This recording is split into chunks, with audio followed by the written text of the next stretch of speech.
How to have fun anytime, anywhere. Step 1. Go to ChumbaCasino.com. ChumbaCasino.com. Got it. Step 2. Collect your welcome bonus. Come to Papa welcome bonus. Step 3. Play hundreds of casino-style games for free. That's a lot of games. All for free? Step 4. Unleash your excitement. Woohoo! Chumba Casino has been delivering thrills for over a decade. So claim your free welcome bonus now and live the Chumba life. Visit ChumbaCasino.com. No purchase necessary. VGW Group. Void where prohibited by law. 21 plus. Terms and conditions apply. You're listening to Late Night Radio on the SHR Media Network. Caution, there will be mature themes explored and potentially adult language used. If conservatarian words, phrases, certain concepts, or rhetoric offends you, tune out now. Freedom is never more than one generation away from extinction. We didn't pass it on to our children in the bloodstream. The only way they can inherit the freedom we have known is if we fight for it, protect it, defend it, and then hand it to them with the well-taught lessons of how they in their lifetime must do the same. And if you and I don't do this, then you and I may well spend our sunset years telling our children and our children's children what it once was like in America when men were free.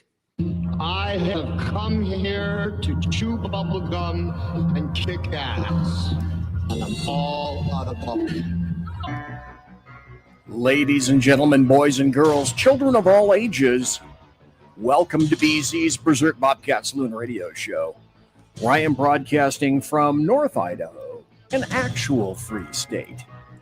I happen to be your conservative Sherpa, and what kind of a guy is that? That's a guy who guides you through the maelstrom of Democrat, leftist, globalist, lies, chaos, deceit, and betrayal with bombast and shenanigans.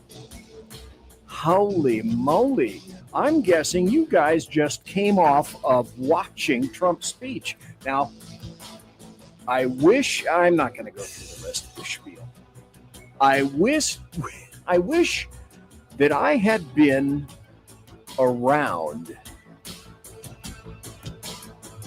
long enough after that to be able to get all the clips, because in about an hour, and definitely by tomorrow, the sound bites and the videos off of this, with the three Trump quips that are, they're going to go far, deep, and wide.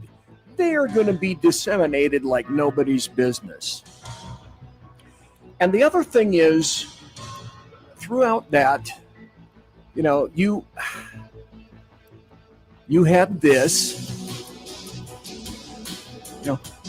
cannot you little fucking infants, you little puerile pieces of filth, can't you manage to do something other than that? You couldn't stand or clap for the kid with cancer. You couldn't stand or clap with the other various victims that were there.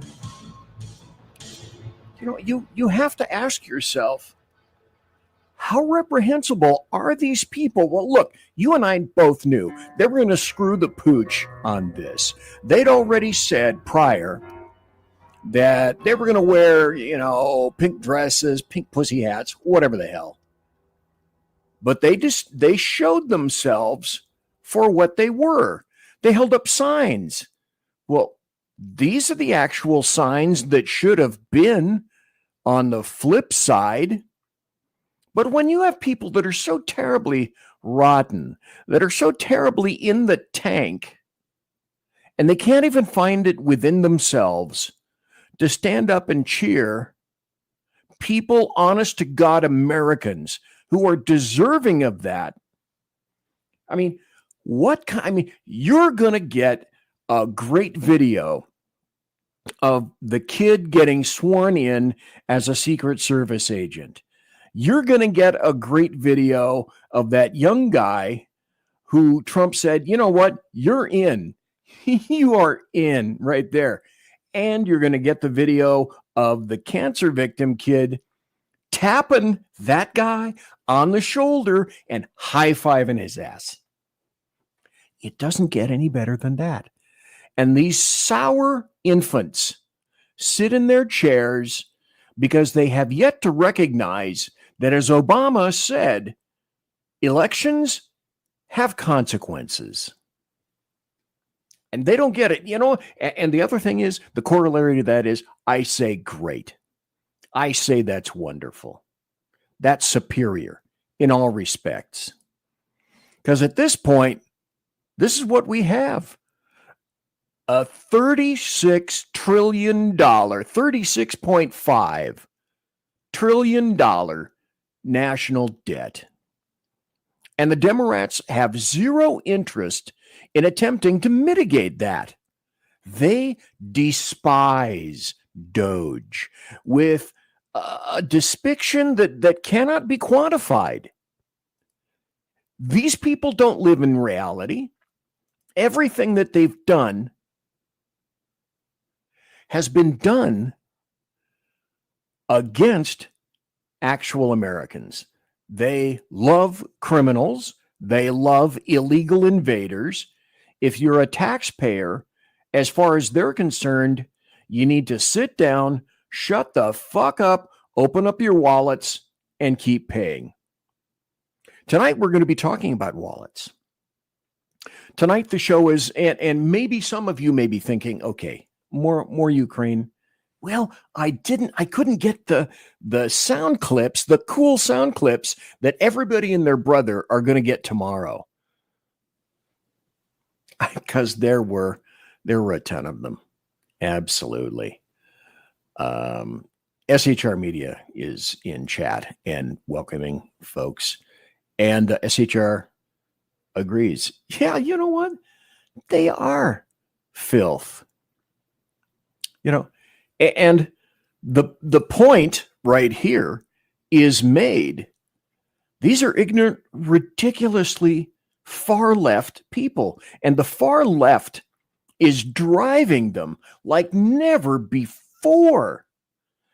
If you didn't get the message via a sledgehammer in the Electoral College in the popular vote, you're not going to get the message by 2028. And with luck, you're not going to get the message next year in the midterms. As SHR says, people who vote in the middle are asking themselves, particularly if they voted last time for the Democrats, it's like, why did I do this? Why wasn't it so clear to me as now? And what am I going to do next year in midterms, much less 2028? These people are not only not getting it, they're foul. They're absolutely foul. And I said a long time ago, what we saw in 2016 was a soft coup against an individual running for president, and a presidential nominee, a president-elect, and a sitting president. And it continued, and it just never stopped.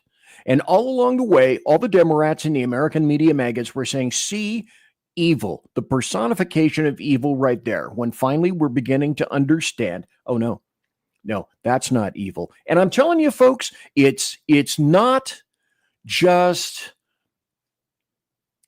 Democrats versus Republicans, and it's not conservatives versus leftists, in my opinion. And that's why I have a show. All the comments here are my opinion and my opinion only. It's good versus evil. It's how you continue with civilization, or you shoot civilization in the head just to make a point. And I am truly, firmly committed in believing that leftists hate this country. And that's so over the top, BZ. That's such hyperbole, BZ. I love to screw with that word. No, it's not. No, it's not. After we see a night like tonight, when you can't even find it within yourself to cheer, stand up, or applaud for an individual or a series of individuals who are well worth doing all of that and more. It's absolutely incredible. Let's go to this. I think maybe I may have come up with a new word, woke, B-W-O-K-E. And that's sort of a weird combination of broken and woke. And they are woke. It's all woke. These folks here.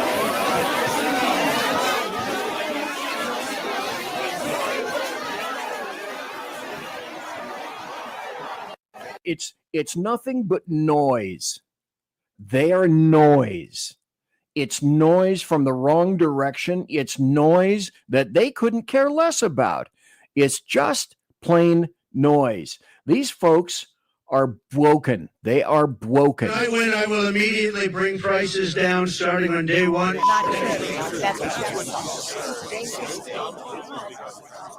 So, all these senators and Congress critters and Democrats all got the same script and all said the same thing. Not an original thought amongst any of these fuckweeds. Nothing. They just do what they're told. You know, it honestly, it almost makes you wonder, do these people even have a fucking soul? Sometimes, to be honest, I have to wonder, you know, and again, you know, there's no coordination. When I win, I will immediately bring prices down starting on day one. That ain't true. That's what you just heard. Since day one of Donald Trump's presidency. Okay, and do we have something similar? We sure do, Chucky. I will immediately bring prices down starting on day one. That ain't true. That's what you just heard. Since okay, and they all got the same script. There is no original thought in any of these weasels' heads. None of it. And again, I go back to this. This is what you think is a good look in the Democrat Party right now. Lower right. Good old Schiff. And above Al Green, to the right, Ted Lieu, who is truly one of the most despicable human beings issued out of California, always spell it with a K. Al Green has said immediately, he was the first advocate during 45 to say, we're going to, I'm telling you, they're going to do an impeachment again. They're going to try to do it. And Al Green will be at the core of this. How many times can you continue to be absolutely incredibly stupid about all of this? You know, but you have to say, really honestly, who cares?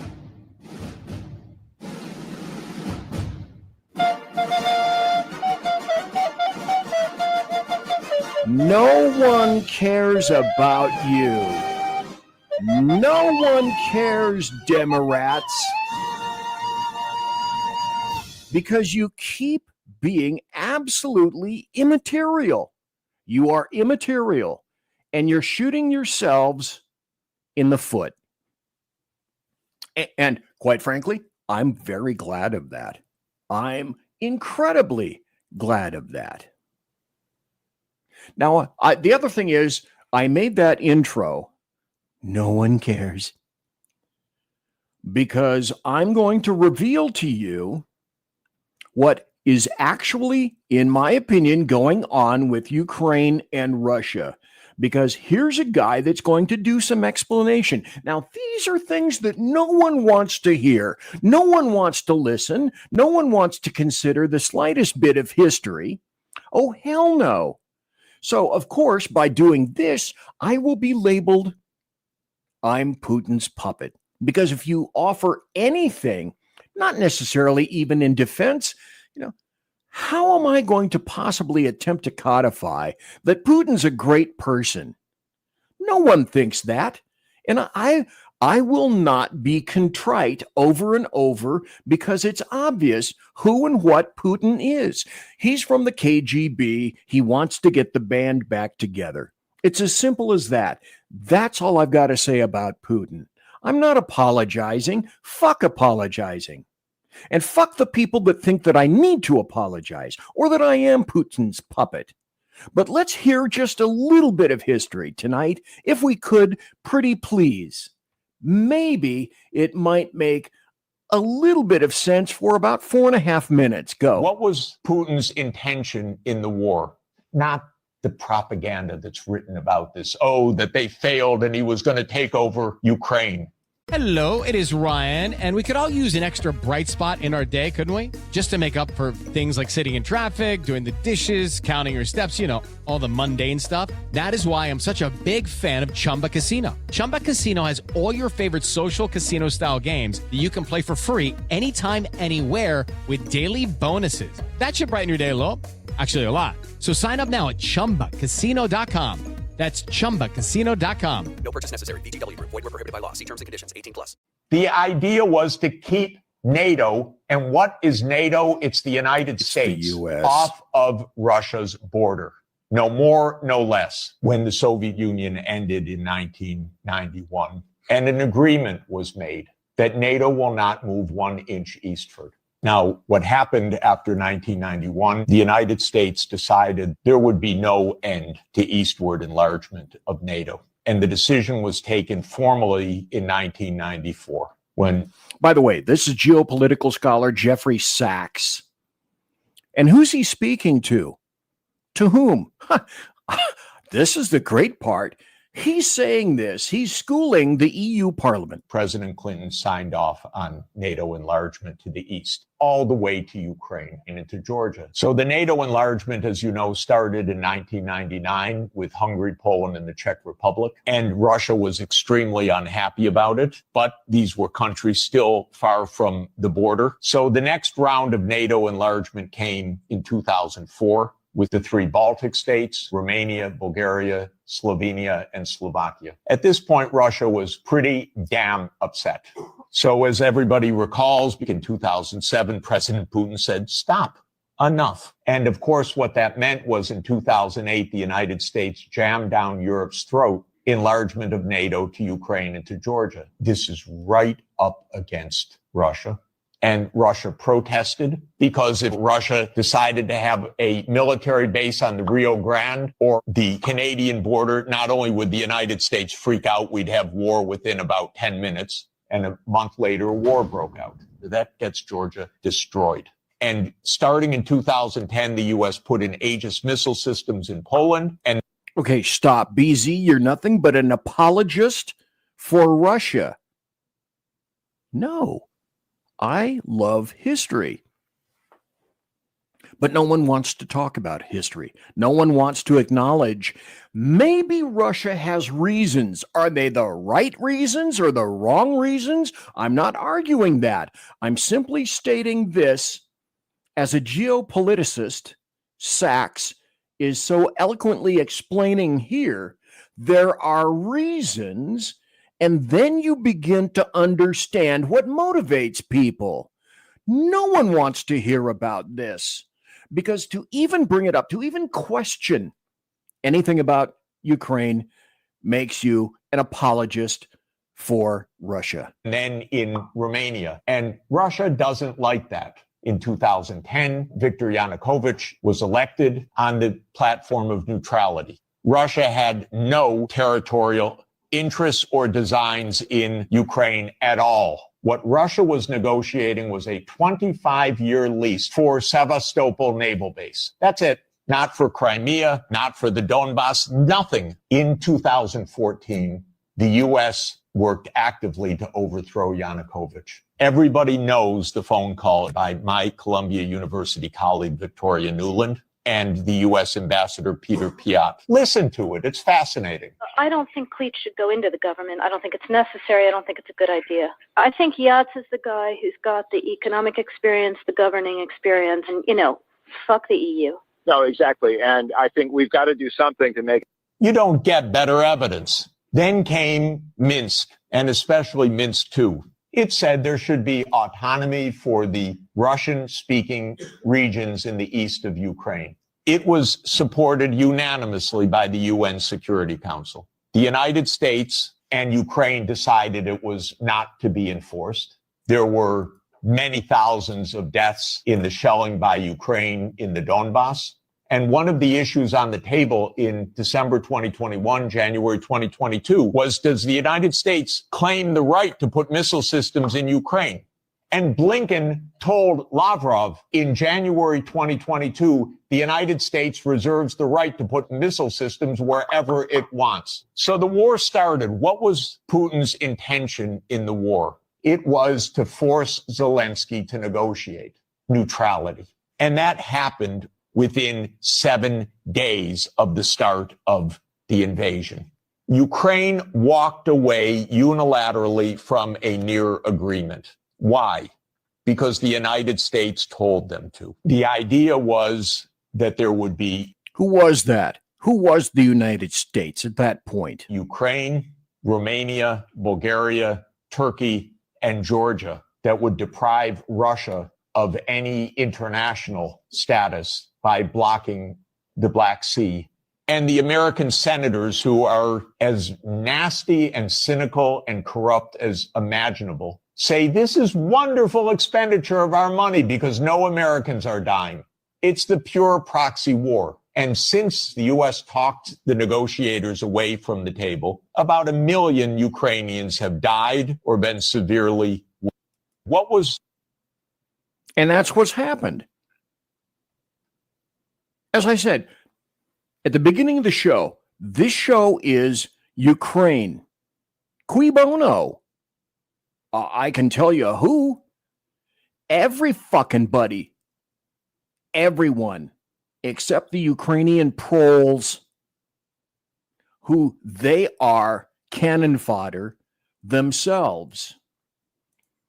I'll get into a lot more about this, but you need, I spoke a little bit about this in either early January or I believe it was late December, but with this all coalescing together, it bears a particular point that I'm going to make about Ukraine late last year, bears repeating.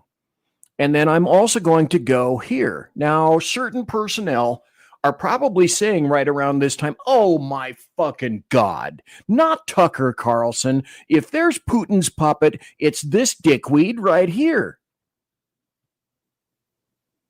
But I don't mind listening to everyone. And why would you? Unless you simply are running in lockstep with people. I am not that. Let's listen. Last weekend, I had a meeting in a ski resort in the Alps, which is probably the most expensive town in the world. I was not there to ski, for the record. But the whole town is Ukrainian. You know, all the visitors are Ukrainian. And they're rolling into Air Maze and dropping $1 million in an afternoon. What? Careful. Listen. Careful. Through Europe, you see this. The richest people are the Ukrainians. That money is ours. It belongs to me and you and every other American taxpayer. That's where it's going. Second fact, not guess, fact is the Ukrainian military is selling a huge percentage, up to half of the arms that we send them. Half. And I'm not guessing about this. I know that for a fact. The Ukrainians, he's saying, are selling and reselling our weapons.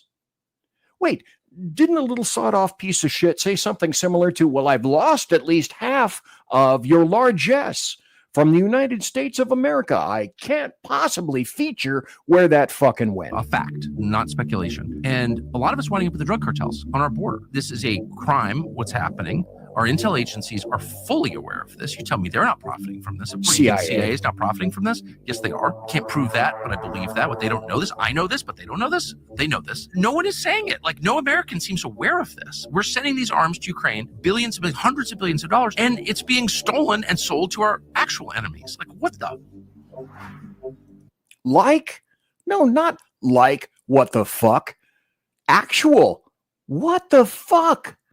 And no one seems to complain. No one seems to be upset. You know, it's It's so far beyond time for torches and pitchforks at this point. How will we ever get this nation back? Because you've got a cadre of individuals called Democrats who, here's a representative, here's them in their little pink pussy hats and all this kind of stuff, can't find it within themselves to have the slightest bit of gratitude for the people that stood. I can't even repeat myself at this point. But tomorrow, if you didn't see that Trump speech and you didn't see the reactions or the non-reactions or the initial huge reactions at the very beginning, which resulted in Al Green stamping his little infantile foot and came out of the room. And now, impeachment. We have to have articles of impeachment. I've been bamboozled. They don't care about trying to conserve anything, including the lives of your kids. Because if it serves their purposes, your kids will bleed in Ukraine. And wait, isn't that essentially what the little sawed-off dude said, Zelensky? Your children will bleed on my soil in my country. And folks aren't even processing this. It's a grift. It's a scam. He could stop it. He could create a ceasefire. It is Ryan Seacrest here. There was a recent social media trend which consisted of flying on a plane with no music, no movies, no entertainment. But a better trend would be going to ChumbaCasino.com. It's like having a mini social casino in your pocket. Chumba Casino has over 100 online casino-style games, all absolutely free. It's the most fun you can have online and on a plane. So grab your free welcome bonus now at ChumbaCasino.com. Sponsored by Chumba Casino. No purchase necessary. VGW Group. Void where prohibited by law. 21 plus. Terms and conditions apply. We'll get into this, but the other thing is money, lucre. It's all about the cash, and who's going to be making the cash? You know, should you be shocked in the fucking slightest when you see an article like this out of The Guardian, which, by the way, you didn't see in the American media maggots on this side of the pond, did you? European defense stocks soar as arms makers expect an orders boom. Huh. Imagine that. Boy, I tell you what, who saw that coming? That's hard to feature, isn't it? That's so hard to feature. Why is China, for example, saber rattling? China's economy is in the shitter. China needs a war. Why did China send a proxy ship to cut cables from Taiwan? One of the first things that you do if you're going to take an action against someone, your perceived enemy, true or not, is you want to isolate them, isolate their communications. The steps have already been taken. This is in front of you, in front of your face right now. Europe stands the chance to make some good greckles off of this. Well, who makes tanks? The UK. Who makes tanks? Germany. Who is in a consortium? Let's see, Germany, the UK, and Austria. This is big bucks. This is big business. This is big death. But you can see these folks are lining shit up already. It's lining stuff up. And then back to The Guardian. Keir Starmer, who is the British PM, an empty suit of the first order. He urges the West to keep aid flowing as U.S. announces its suspension. So we, via Trump, have said we're stopping at this point aid to Ukraine. because Ukraine can't account for a thing, nor are they particularly interested in accounting for a thing. And if you believe Tucker Carlson, there are lots of Ukrainians over there who are getting dick-ass wealthy behind all of this and are selling the material, the goods, and the equipment that we've been sending to Ukraine. Not just money, not just pallets of cash, as Obama did in the back of a C-17 late at night over to Iran in Tehran. This is happening all in the front of our face. I haven't even addressed Doge. Well, I have. On numerous times, I have addressed Doge.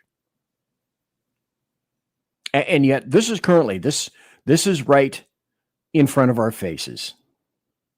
By the way, yes, Sean Lewis says Greckels are the official dollar of Germany. Well, it's true. That's very true. Trufak, Trufak, and pallets of cash. Trufak behind that as well.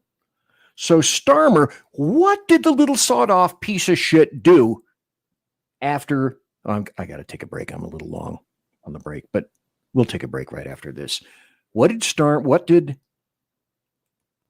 Zelensky do after essentially Donald John Trump, OMB, Orange Man Bad, the guy with the dead orange cat on his head, kicked him out of the White House? Well, he got on his little personal Airbus A319. Of course, it couldn't be a Boeing. And he flew over to the UK, and Keir Starmer opened up his arms and said, "Oh, small man with black uniform resembling Castro, come on in. Hey, we're going to give you big bucks." Oh, well, they're not giving them directly bucks. They're just giving them loans. Huh. I wonder if they'll ever get repaid. Conservative media. What do you think? Done right. You're listening to the SHR Media Network. Come listen to BZ's Berserk Bobcat Saloon radio show. Live on select and exclusive Tuesday and Thursday nights at 11 p.m. Eastern, 10 p.m. Central, and 8 p.m. Pacific on the SHR Media Rumble channel, SHR Media YouTube channel, X, Twitch, Spreaker, and wherever great conservative podcasts are found. BZ, your conservative Sherpa, guides you through the maelstrom of Democrat, leftist, and globalist lies, chaos, deceit, and betrayal. Raised as a free-range child with dirt, stains, mud, and freedom, BZ broadcasts from North Idaho, comfortably surrounded by actual normal people. Jump into our plush, sumptuous, palatial, and resplendent chat room on rumble.com. Click on live chat to join. Now, with 37% more umbrage and 19% more bulbosity than previous shows, featuring delicious Liberty additives for the best in late-night conservatarian talk radio. BZ reminds you that with great beard comes great responsibility. No chinchillas were harmed, embarrassed, fat-shamed, or the focus of any sarcasm whatsoever in the making of this ad. Hello, I'm Matt, a student at Hillsdale College. Here's Hillsdale President Larry Arnn on the continuing relevance of the Constitution. Many argue today that the Constitution is outdated because it addresses problems peculiar to the 18th century. Some parts of the Constitution do read rather quaintly. Consider the injunction against titles of nobility in Article 1, Section 9 of the Constitution. But is that so outdated? The purpose of the injunction is to prevent the government granting special privileges to some for partisan reasons. This strikes at the heart of the rule of law. The crony capitalism, so common today, is a place where the government bestows favors and tax dollars on some businesses to give them a leg up over others. This is exactly the kind of thing the Constitution was meant to prohibit. The Constitution is not so outdated after all. This Constitution Minute was brought to you by Hillsdale College. To join the national conversation on the Constitution, go to constitutionminute.com. Hey fellas, are you mission ready? Coming in November to SHR Media. By way of Big E Jackson, you need to check out Mission Ready Men. It's a show that equips you to navigate our society's challenges from a biblical perspective with courage and conviction. Tune into Mission Ready Men as we examine our culture through the prism of biblical truths, teachings, and how to apply them in our daily lives. Prepare to step up, stand out, and step into your role as a man, as ordained by God. That's Mission Ready Men, hosted by Earl Jackson, coming this November on the SHR Media Network. And get mission ready. Want to make an immediate difference in the life of a critically ill child? You have the ability to do that right now. Make a donation to Dream Makers for Life, the organization that restores dreams to seriously ill children and their families. You can sponsor a dream pack for a child, which contains a clear PVC backpack, a dry erase board adventure coloring book, a journal, and dry erase markers to inspire a critically ill child to envision a future adventure and hope. Want to become a dream maker for life yourself? Go to dreamforlife.org. That's dreamforlife.org. Help a child. Help a family. There is always hope. You're listening to the SHR Media Network. And welcome back to BZ's Berserk Bobcat Saloon radio show. The first half hour is in the can. Thank you so kindly for watching tonight live on the SHR Media YouTube channel, the SHR Media Rumble channel on X, on KLRN Radio, at KLRN Radio. And thanks to the lustrous, he has a lustrous coat. Thanks to KLRN's Rick Robinson for carrying our show. If you wish, and I would highly suggest it, is that you jump into our sumptuous, palatial, and resplendent chat room. And to do that, you need to go to, well, the biggest, best chat room, essentially, is at the SHR Media YouTube channel. And go there, and if you would, please, subscribe. It is Ryan here, and I have a question for you. What do you do when you win? Like, are you a fist pumper, a woohooer, a hand clapper, a high fiver? I kind of like the high five, but if you want to hone in on those winning moves, check out Chumba Casino. At ChumbaCasino.com, choose from hundreds of social casino style games for your chance to redeem serious cash prizes. There are new game releases weekly, plus free daily bonuses. So don't wait. Start having the most fun ever at ChumbaCasino.com. No purchase necessary. VGW Group. Void where prohibited by law. See terms and conditions. 18+. Subscribe now. At last check. Now, I Bigfooted Big E's show this morning at 9 o'clock. And Big E is on Tuesday and Thursday days. And I went to his chat room, to his show, and I kind of Bigfooted him a little bit. Now, if you want to watch Big E, you can find him here on SHR Media. He's on it at 9 a.m. Pacific, 11 Central, which is his time, and then noon Eastern. And he's on Tuesday and Thursday. Big E Earl Jackson, a great and wonderful dude. And I was in chat, and I noticed at that last time we are 68 people away from having 500 subscribers in the SHR Media YouTube site. And we have great people on SHR. We have the Edge of Liberty, Sean Lewis. We have the fat little self, me, on Tuesday and Wednesday nights. We have the Reaver of Common Sense. We have Big E Earl Jackson. It's a great conglomeration of great people. The Reaver of Common Sense, Jersey Joe. How could I ever forget Jersey Joe? And the reason is, well, I didn't forget Jersey Joe. So 68, I'm telling you, 68 mere subscriptions. And that's when some of the algorithms kind of sort of stop screwing with us quite so much, because the bigger you get, the more YouTube and social media kind of want to be a little nicer to you, because they figure, well, we can attach more commercials and more ads to that. And so, yes, they do have some motivation. Let's go to comments right now and see what do we got. Oh, hey, look at this. Look at this. Jersey Joe is in chat. Mission Ready Men is there in chat as well. And Sean Lewis, Edge of Liberty. And oh, first of the show.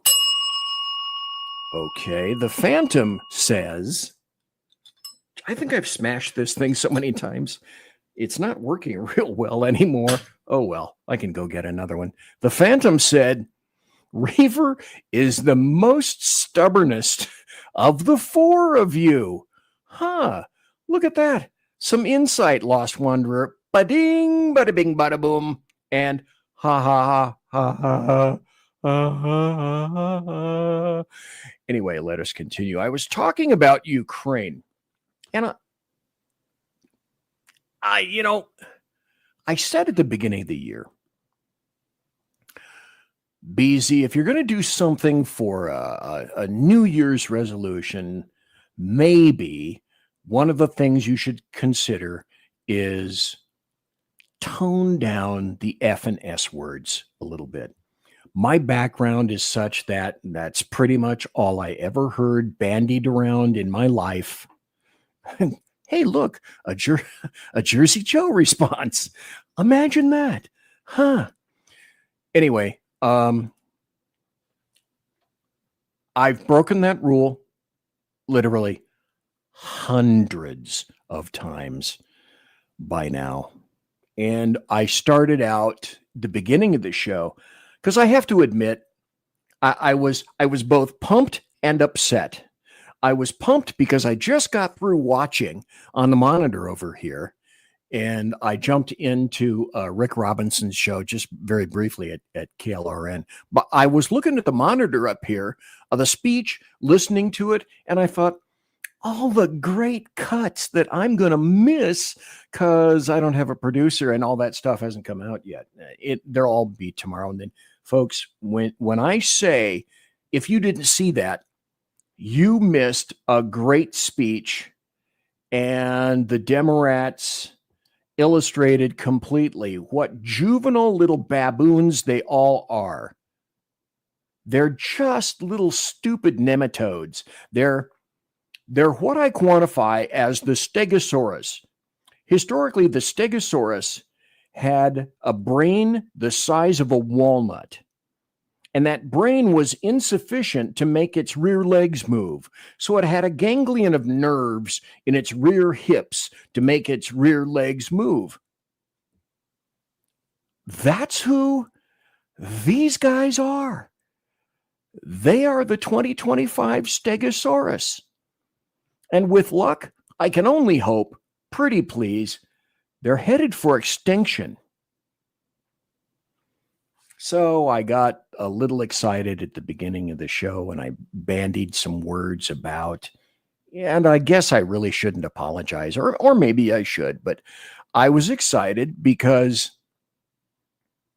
you can see who these people are. They illustrated quite easily and quite plainly who they are, that they can't find it within their souls to embrace the bit of good that was on display tonight. And all the people that were absolutely 100% deserving of their accolades and their applause. And they couldn't find it within themselves to do that. And it's representative, in my opinion, of what's going on with Ukraine. It's about the money. Now, I'm going to play a video a little bit later into this that illustrates who got impeached twice. Trump. Was he on video doing any of these things? No. One of the impeachments was for talking with sawed-off shit on a phone. You can't write this stuff. It writes itself. So, okay, look at this. Producers are overrated, except for executive producers.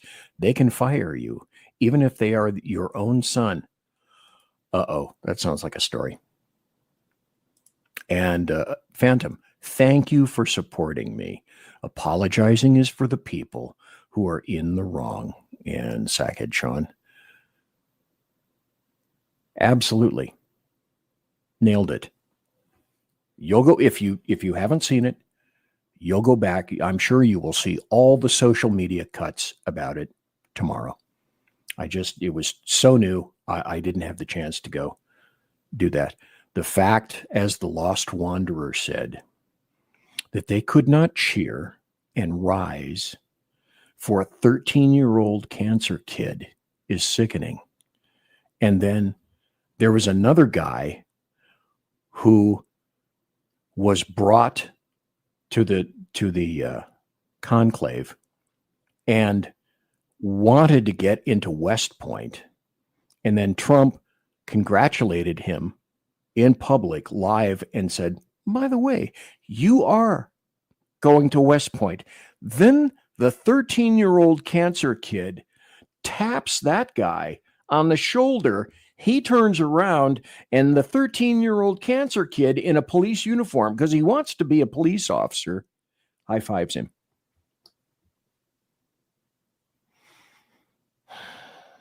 If that doesn't give you an allergy, honestly, I don't know what would. But it's all about the money. It's all about the greenbacks.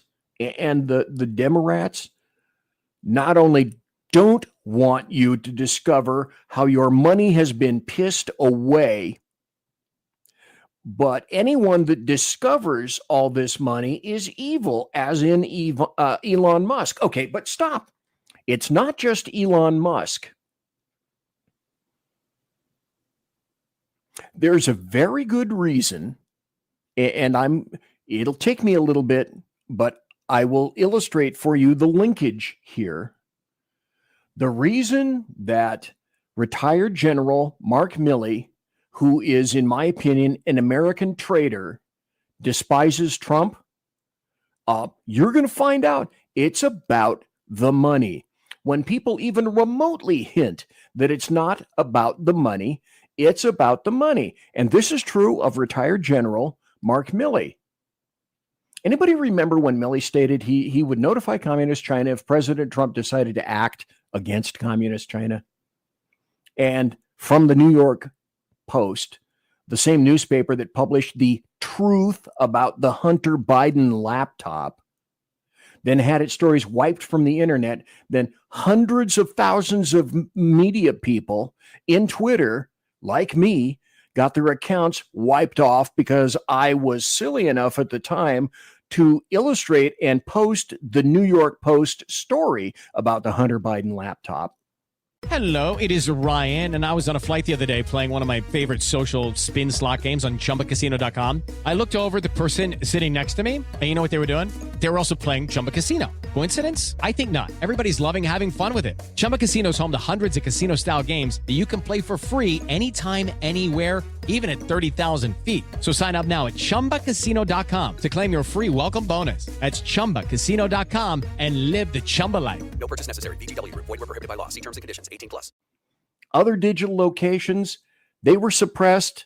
I was suppressed, censored, and in many occasions, accounts were closed permanently. I got a 30-day suspension from Twitter, which contributed later, because of that huge suspension, to me getting my ass kicked off of Twitter when I sympathized with illegal aliens over the people that were on Martha's Vineyard. I get a big laugh out of that one. So here's some truth that I regaled before, but it's veracity. Milley admitted that he would tell Chinese general if U.S. launched an attack.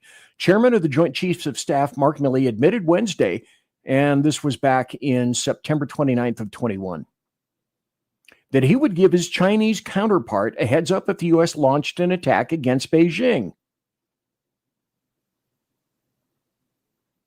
General Milley forgot his damn place and his role in allegedly serving the United States of America. Who does that? I know. That would be a traitor for $100. Thanks, Alex. He forgot his oath, and he forgot to whom he had sworn his allegiance. Milley believed that he owed communist China a warning.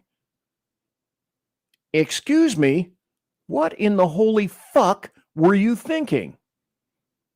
Not to the U.S., to our enemies. So, to me, this was a really clear delineator of who he was at his core, then and now.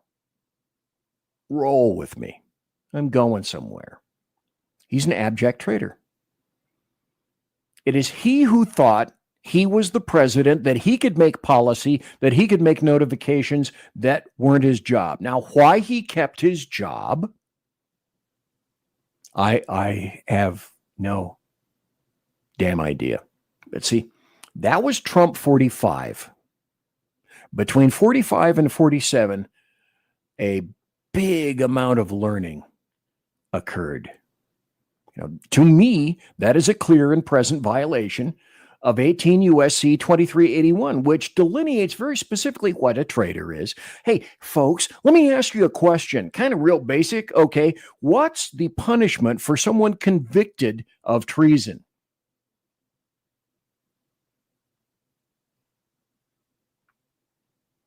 I know what it is. So, what did he say? He said Trump was a dictator. So, was Trump a dictator? Did he have complete power? That's what Milley said. So, no, this is just, I almost said the F word. This is stupid. Trump was frequently opposed by damn near everybody on the opposite side of the aisle. Both parties, Republicans too. Way too many of them. He was successfully sued over a bunch of his actions. He was the subject of unending investigations by Democrats who frequently found nothing. In fact, as directly opposed to a dictator, he was impeached twice, acquitted once. I don't believe that's anything to which a dictator is subject. However, I'm going to play this video. January 23rd of 2020, then Vice President Joe Biden crowed about his threats to pull $1 billion in loan guarantees, shoving Ukraine towards insolvency. Oh, now we're starting to see the linkulus with regard to Ukraine. And he said he was going to withhold that if Ukraine didn't fire the prosecutor, Viktor Shokin, investigating Burisma Holdings, where Biden's son, Hunter Biden, sat on the board. Okay, so anybody think of a better definition of public bribery? Because I'm going to play you the video, and it was shot in public. Then President Barack Hussein Obama, and he said, it's basically, Barack Hussein Obama. He's in this deal too. Of course, what happened to Joe Biden? Absolutely nothing. Say it again. War. Huh. What have you been good for? Absolutely nothing. Say it again. So here we go. Take it away, Joe Biden.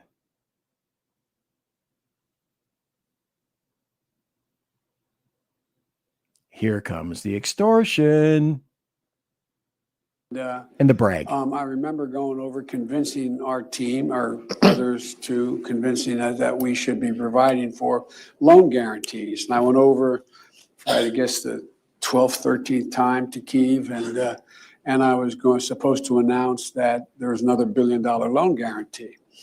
And I had gotten a commitment from Poroshenko and from Yatsenyuk that they would take action against the state prosecutor, and they didn't. So they said they were walking out to press conference. I said, no, I said, we're not going to give you the $1 billion. They said, you have no authority. You're not the president. The president said. I said, call him. I said, I'm telling you, you're not getting the $1 billion. I said, you're not getting the $1 billion. I'm going to be leaving here. And I think it was 6 hours. I said, I'm leaving in 6 hours. If the prosecutor's not fired, you're not getting the money. Oh, son of a bitch. Got fired. And they put in place someone who was solid. someone who was solid. I speak leftist, right? I bet you do too. So let me translate. Solid means somebody that wasn't going to go after his poor little boy in Ukraine. Now, if this isn't extortion writ large, quid pro quo, everybody accused, quid pro quo on Trump. So bad, boy. There it was in public for everyone to see. And my source tonight is the Secretary of State who was in that room today, Marco. So stop. Let's go back. This is, the cool thing about doing a show. Damn it, Jim. Okay, I'm going to have to split this video in half because I do want to hit the break at the top of the hour because certain personnel like me wearing a red Pratt & Whitney t-shirt like this. Some people have to do something fairly soon. Oh, by the way, I haven't been keeping up with comments. Mission Ready Men happens to nail it. He told the Joint Chiefs and other military officials to run all Trump's orders through him. Who? Milley. Milley did that. Also, he lied, and he didn't remove the troops from Syria as he was ordered. And pierogi. I spoke last Saturday about what pierogi is, a great Russian pastry with meat in it and onions and all sorts of good stuff. I had pierogi when I was living in San Francisco for a while. And pierogi says, CNN women hate big balls. Facts and evidence.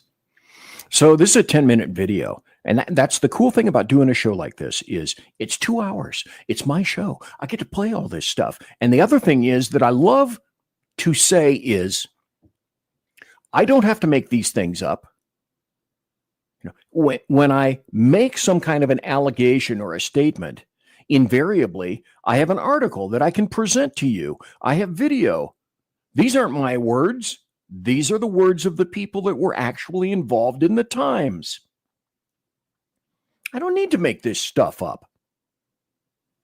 Absolutely unnecessary at this point in time.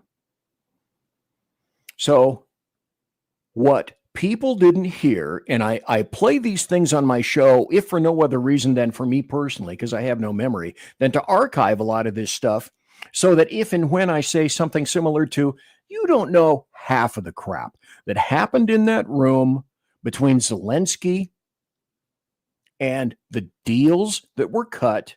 And then Zelensky goes into a room with a bunch of Democrats and they turn him around backwards, upside down, and shove him back into the meeting with J.D. Vance and President Trump and say, time to get your big boy drawers on and show them who's who and what's what.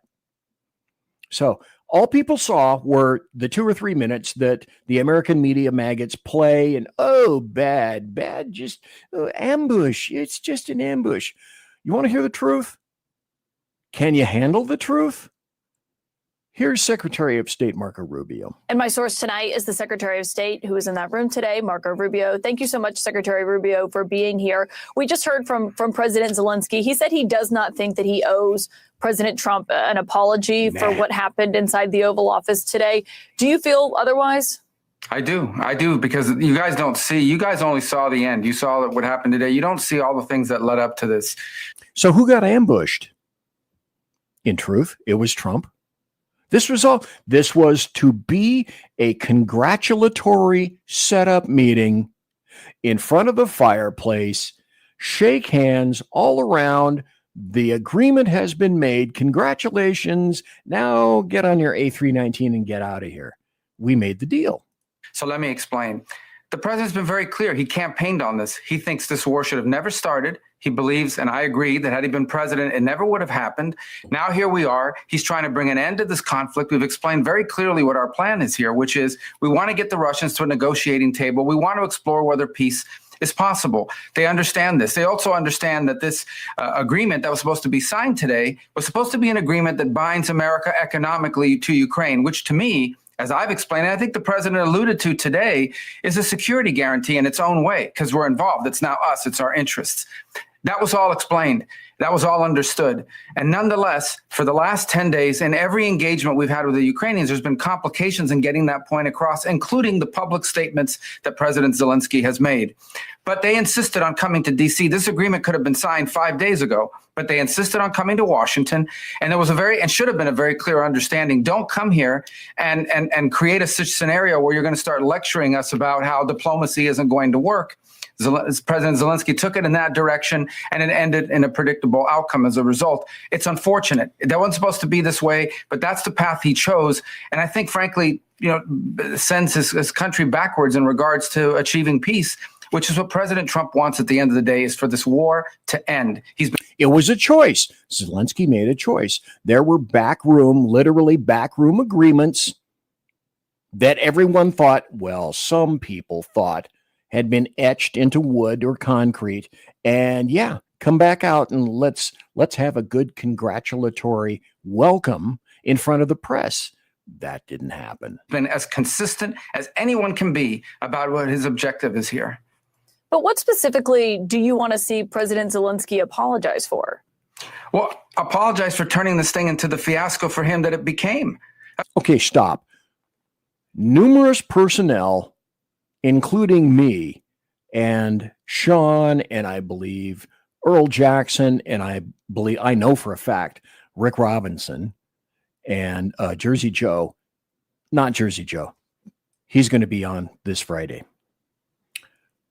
We all played the cut where Zelensky says "suka" under his breath, which is bitch, to J.D. Vance, which is why at that point, the female Russian ambassador cradled her head in her hands, saying or thinking, "Oh my God, did you just shoot us, me, you, Ukraine, in the head?" And the answer is, as a matter of fact, yes, that's true. Sean Lewis has got to get to bed, got to go to work tomorrow. Thanks, Sean, for being here. Appreciate that. Let's continue. There was no need for him to go in there and become antagonistic. Look, this thing went off the rails. You were there, I believe. It went off the rails when he said, "Let me ask you a question," to the vice president. "What kind of diplomacy are you talking about?" Well, this is a serious thing. I mean, thousands of people have been killed, thousands. And he talks about all these horrible things that have happened to prisoners of war and children, all true, all bad. This is what we're dealing with here. It needs to come to an end. We are trying to bring it to an end. The way you bring it to an end is you get Russia to the table to talk. And he understands that attacking Putin, no matter how anyone may feel about him personally, forcing the president into a position where you're trying to goad him into attacking Putin, calling him names, maximalist demands about Russia having to pay for the reconstruction, all the sorts of things that you talk about in a negotiation. Well, when you start talking about that aggressively, and the president's a deal maker, he's made deals his entire life, you're not going to get people to the table. And so you start to perceive that maybe Zelensky doesn't want a peace deal. He says that's true. Does he want a peace deal or not? We'll get into that when we come back, because Hello, it is Ryan, and I was on a flight the other day playing one of my favorite social spin slot games on ChumbaCasino.com. I looked over at the person sitting next to me, and you know what they were doing? They were also playing Chumba Casino. Coincidence? I think not. Everybody's loving having fun with it. Chumba Casino is home to hundreds of casino-style games that you can play for free anytime, anywhere, even at 30,000 feet. So sign up now at ChumbaCasino.com to claim your free welcome bonus. That's ChumbaCasino.com and live the Chumba life. No purchase necessary. VGW. Void where prohibited by law. See terms and conditions. 18+. The peace deal, and I didn't even get to Millie yet, and Ukraine. There will be linkulus in that as well. So, folks, I'm BZ. It's 3 minutes after 9 p.m. on the left coast. It's 11:03 Central, and it's 12:03 on the East Coast. And we'll be back right after this. Conservative media done right. You're listening to the SHR Media Network. Hey, it's Sean from the Edge of Liberty. Join me right here on the SHR Media Network every Monday and Friday, 12 on the Pacific, 3 on the East Coast. On this show, we'll discuss news, politics, the government, how cranky we are about the government, and more. If you want to hear hard talk, good interviews, sarcasm, bad jokes, and oh God, that really is me in a nutshell. Either way, check me out right here on the Edge of Liberty every Monday and Friday, 12 Pacific, 3 on the East, on the SHR Media Network.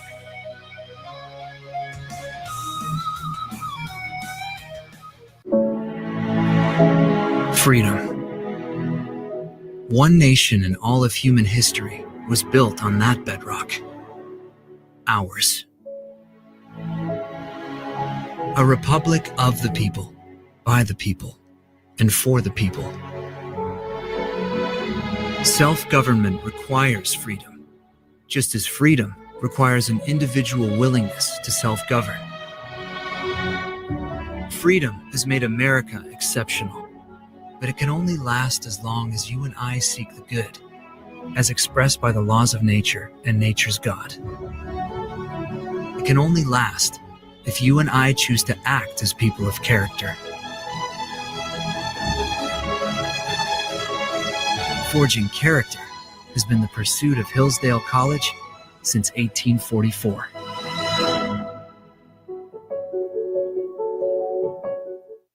Are you looking for a way to boldly express your faith and love for your country? And check out Seven Armors, the premier apparel company for patriotic men of God, where faith meets freedom in style. Our t-shirts are more than just clothing, they're statements. Bold, stylish, and meaningful. From timeless messages to modern designs, we've got something for every patriotic man of God. Wear your beliefs proudly with Seven Armors gear. Don't miss the chance to wear your faith and freedom on your sleeve. Visit 7armors.com today and join the movement.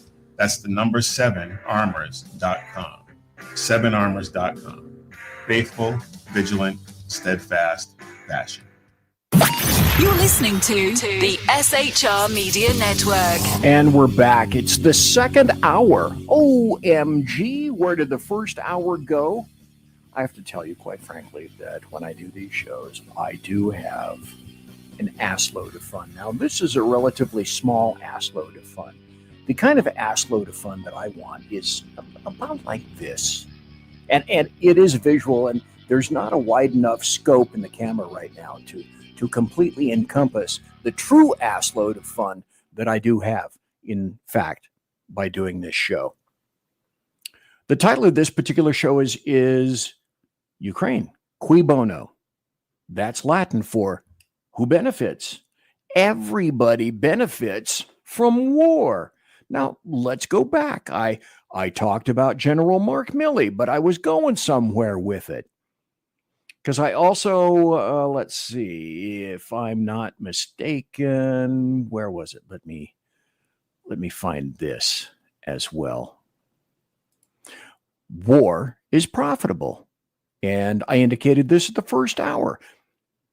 When Ukraine's Zelensky goes to Keir Starmer at 10 Downing Street and successfully acquires what turns out to be a loan for 2.9 billion pounds, and walks away with that, all the defense makers in the EU go, yay, winning.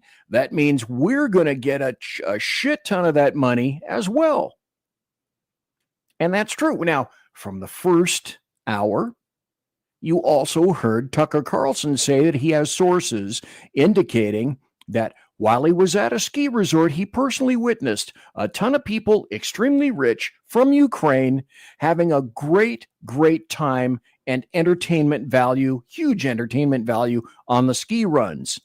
Hey, it's Ryan Seacrest. Life comes at you fast, which is why it's important to find some time to relax. A little you time. Enter Chumba Casino. With no download required, you can jump on anytime, anywhere for the chance to redeem some serious prizes. So treat yourself with Chumba Casino and play over 100 online casino-style games, all for free. Go to ChumbaCasino.com to collect your free welcome bonus. Sponsored by Chumba Casino. No purchase necessary. VGW Group. Void where prohibited by law. 21 plus. Terms and conditions apply. And information indicated that a lot of these people are making bank selling the equipment and skimming the money that we sent to Ukraine. So it's all about the money. European defense stocks are soaring. The defense makers know this is going to be great. And then the same thing occurs to the United States. Okay, we send a bunch of equipment to Ukraine and we send them a bunch of money. And then what we end up doing is depleting our own stocks, our own arsenal for Ukraine. But you got to replace all that equipment. So the older equipment goes to Ukraine. The defense makers here in the United States of America decide, well, and they're likely told, hey, you got to ramp up production and replace the stuff we sent to Ukraine already. Now, do you possibly envision that the equipment and material, the ships, the tanks, all of that are going to be the exact same price originally purchased before it all got shipped to Ukraine? The answer is no, not just regular no, but extra crispy hard to the fuck no. It ain't going to be like that. So the money that gets sent to Ukraine ends up making a boomerang U-turn coming right back to the United States. The EU is happy. They're happy with all this stuff happening. Now let's go back to Milley. Wait, BZ. Now, Milley's a douche, and he's a traitorous douche, but I don't get where's the linkage? Where's the linkulus with Ukraine? I don't get it. So General Mark Milley retired, all right? And then a short time later, he joins the board of JP Morgan Chase in 2024. I mean, it's like 35 seconds after he retires, not that like that was set up or anything. And what does he keep that's valuable? He keeps his security clearance. So he joins the board in February of 2024. JP Morgan Chase brought on retired General Mark Milley, former chairman of the JCS, as a senior advisor. He's a senior advisor. That's what he's paid for. So he spent 4 decades in the U.S. military. He's going to advise the board of directors of JP Morgan Chase and senior leaders and clients on dangers around the world. So CEO Jamie Dimon said that's why we brought him we enfolded him into the loveliness and the lush offices where the carpet is that thick of JP Morgan Chase. So if you weren't aware, by the way, I thought I'd tell you, JP Morgan Chase is the largest U.S. bank by assets. And Milley is going to rock even more personal cash and assets in which to embiggen his little old personal wallet with that board seat as a consultant with a top or even higher top secret clearance. Now, he retired in 2023. He has somehow, between that time, magically, mystically, jumped into the faculties of Georgetown and Princeton. He's making big coin on the speaking circuit. He landed a cushy senior advisor spot on JP Morgan Chase, and military personnel call this what? Cashing in. Oh, so he cashed in. Huh. So there are a select few, like Milley, who manage somehow, again, I say magically, mystically, to transition from a capped military top grade of $204,000 a year. That'd be damn skippy for you and me, would it not? Imagine what we could do with that per year. We could get the new toilet. I could fix the handle on the toilet in the saloon. Well, the sky's the limit. It's whatever you can possibly envision to negotiate. depending on how much you hate Trump. So Bob Woodward's book, War, which is already in all the cutout bins, for like 25 cents, which really isn't even worth that. And so Woodward brings in Milley, and Milley's labeling of President Trump a fascist. So why the doubling down of Trump being called a fascist by Mark Milley? Wait, it wouldn't be because money is involved, would it be? Okay, here's an article.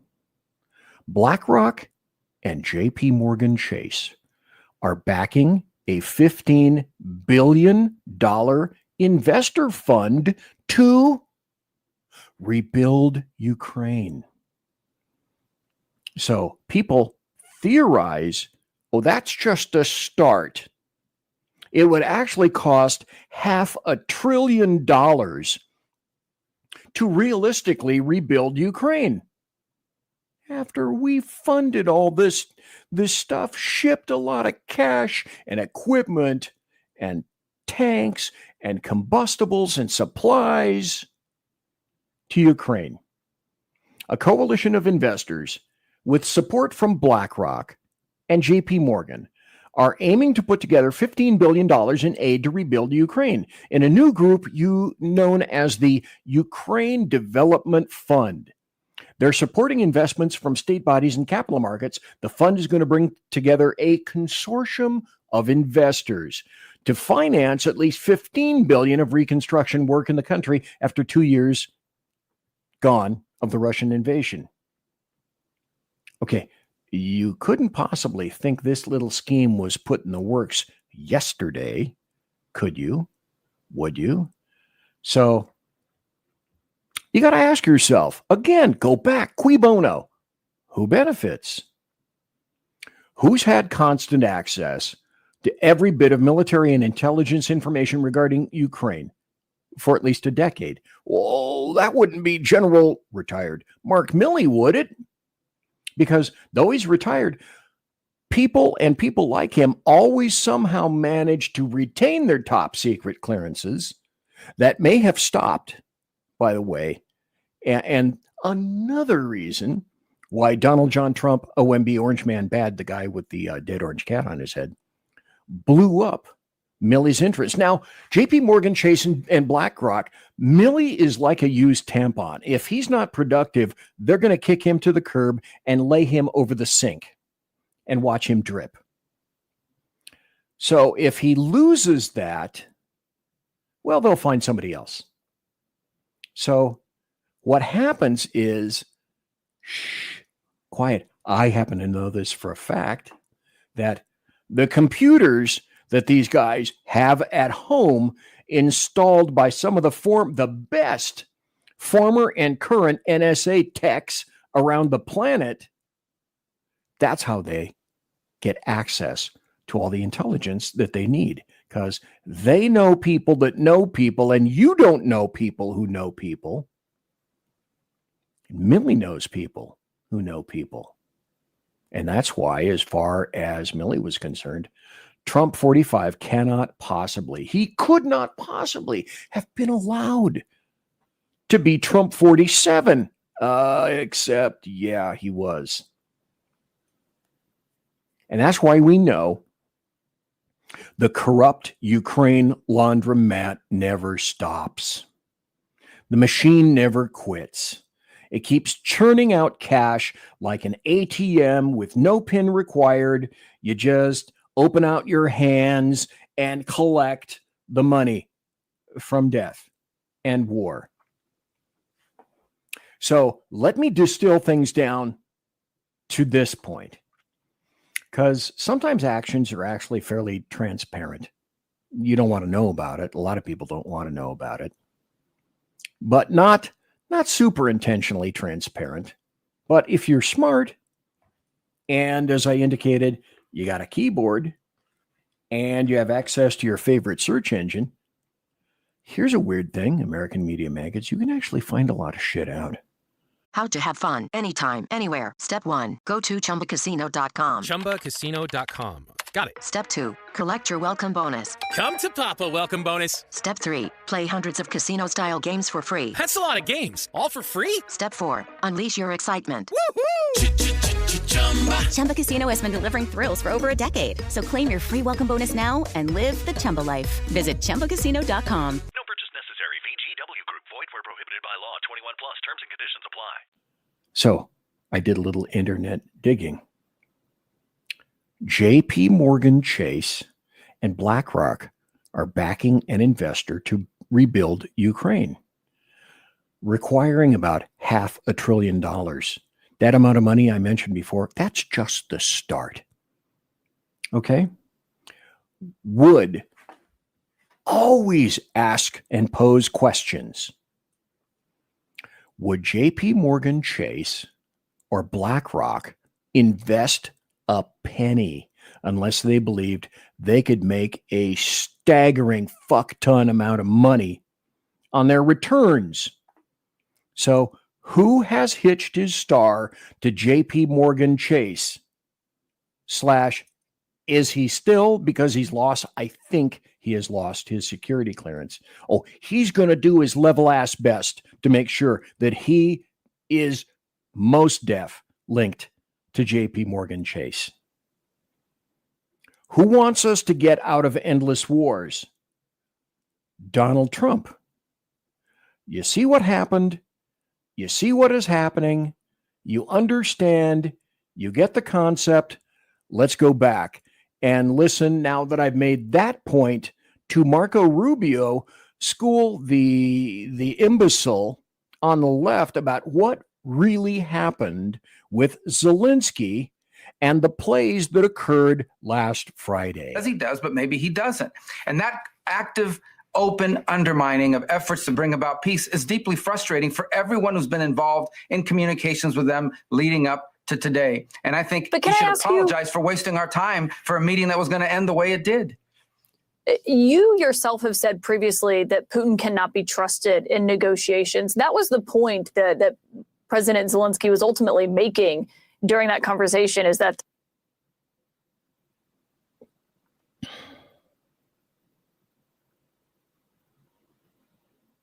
how can you be so stupid as to ask this? If Putin is in Russia and represents Russia, with whom are you going to negotiate if not Putin? You know, it's like, okay, it's a visual. I'm going to have to take this off for a second. The visual is eye rolling 1A and 1B together. Morons. there cannot be an agreement without security guarantees, because he was talking about all the ceasefire agreements before, or agreements that Putin has just blown past. I mean, do you still feel that way, that Putin cannot be trusted in these negotiations? Well, I was there yesterday when the president said in front of the media that our approach is going to be trust but verify. President Trump's made deals his entire life. He's not going to get suckered into some deal that's not a real deal. We all understand this. We understand it on our end for certain. And so the goal here is to get to a place where we have to explore whether peace is possible. I've said this repeatedly. I don't know. I think it is, based on what they've said so far, but we have to explore that. How else is this war going to end? I ask people, what is the European plan to end this war? I can tell you what one foreign minister told me, and I'm not going to say who it was, but I can tell you what one of them told me, and that is that the war goes on for another year. And at that point, Russia will feel so weakened that they'll beg for a peace. That's another year of killing, another year of dying, another year of destruction. And by the way, not a very realistic plan in my point of view. No, stop. Russia has so many people to throw at this war, just like Stalin threw people at World War II. Those who were scholars of history and studied history knew that Stalin would line up soldiers, someone behind them would say, go forward, into a horrible thrall, into horrible resistance. And if anyone turned, any soldier, any Russian soldier turned or appeared to act cowardly in the slightest, they would get shot and killed from behind. So if they go back, they're going to get killed. If they go forward, they're going to get killed. Stalin threw bodies at the problem. Putin has no problem throwing bodies at the problem, and a bunch of norks too. He doesn't mind. So if there's a chance of peace, even if it's a 1% chance, that needs to be explored. And that's what President Trump is trying to do here. President Trump said just when he was leaving. Did you see her smirk? Little smirk on her face. She's so haughty. Haughty. Massively arrogant. The White House after that meeting that he doesn't think President Zelensky wants peace. But isn't that why the Ukrainian leader was in the Oval Office for that meeting today? Well, he was in the Oval Office to sign a minerals rights deal. That's what he was in the Oval Office to sign today. Why would he do that? Listen to Rubio. But again, when you have comments that deliberately appear to be after having discussed this repeatedly, deliberately appear to be geared towards making the argument that peace is not possible. Again, he turns to the vice president. What kind of diplomacy are you talking about? Almost as if to say, these people, you can't deal with them. You can't have any negotiations with Putin because he can't be trusted and you're just wasting your time on negotiations. Well, he's directly, basically undermining everything the president. I repeat, then who the hell are you going to negotiate with on behalf of Russia? This is ridiculously stupid. Has told them he's trying to do. Look, there's no need for that. You start to suspect, does he really want an end to this war? Does he just think that, we have to do whatever he says and give him anything he wants without any end game? That was the Biden strategy. We were funding a stalemate. We were funding a meat grinder. And unfortunately, for the Ukrainians, the Russians have more meat to grind, and they don't care about human life. We've seen it, human waves, and North Koreans, etc. And so this is a very complex thing. It's very delicate. It's very costly. It's very bloody. It needs to be brought to an end, but it isn't going to be brought to an end with public little smirk. No problem. Pronouncements and maximalist demands in the public, but in real diplomacy, the vice president was right. When you say they don't care about life, are you talking about the Russians or the Ukrainians? Okay. Hashtag not fucking listening to what Rubio is saying. Well, the Russians, they're conscripting by the hundreds of thousands. They brought in North Korean troops that were slaughtered in Kursk, and they keep going because they got more people. That's the other fact. Look, and it's, again, we go back to the same point. I'm not going to fall into this trap of the who's bad and who's evil. People can make those conclusions. People have seen how this narrative is played out and where we are today and how this all started and so forth. The point now is it has to end. And the way it ends is you get people to a negotiating table. And the president, who's the ultimate deal maker, knows you don't get people to a negotiating table when you're calling them names and you're accusing them of things, because at the end of the day, this is not a political campaign. Okay, this is high stakes international diplomacy and an effort to bring about an end to a very, very dangerous war. Suka. But you yourself, sir, have said before that you believe Putin is a war criminal, that is a widely accepted fact. You've called him a butcher, and you've. I repeat, for the people who are so fucking stupid like this bitch, then who do you negotiate with? I know, let's negotiate with Ecuador on behalf of Russia.